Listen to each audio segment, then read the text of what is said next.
In this video, I'll show the changes for Overgrowth Alpha 149, which you can try if you've pre-ordered. This week I started by adding procedural foot movement, so characters can move around without leaving their fighting stance.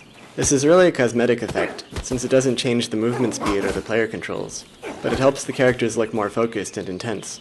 The AI characters also frequently adjust their range and positioning, so the fights are more active and dynamic. This also helps with group encounters, because they don't always attack at the same time anymore. They're still very difficult, but not quite as hard as they were before. The procedural foot placement still needs work, so there are some awkward poses, but it's enough to test out the gameplay implications of the new AI movement. I also worked on weapon impact some more. Now they use different sound and particle effects, depending on what surfaces collide.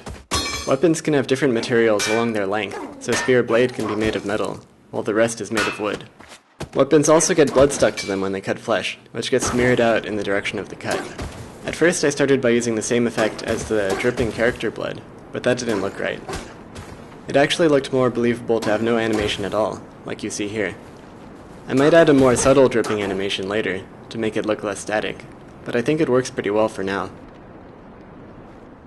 I started working towards stealth mechanics by adding a startle period when enemies first notice the player. They freeze up for about a second before acting, which can give you a free unblocked hit if you're fast enough. I also changed the sound notification system to have better control over how far sound travels, and how well each character can hear. The rabbits can hear extremely well, so it won't be possible to sneak up right behind them, at least not without some kind of background noise. You can get close enough to get a free attack in though, and that's a pretty big advantage. Later on I'm going to add some dedicated stealth attacks that are more effective than just a free hit. That's it for this week. If you'd like to pre-order and try the alpha for yourself, you can do that at wolfire.com/preorder. If you'd like to hear about development news as soon as it happens, you can follow me on Twitter at Wolfire.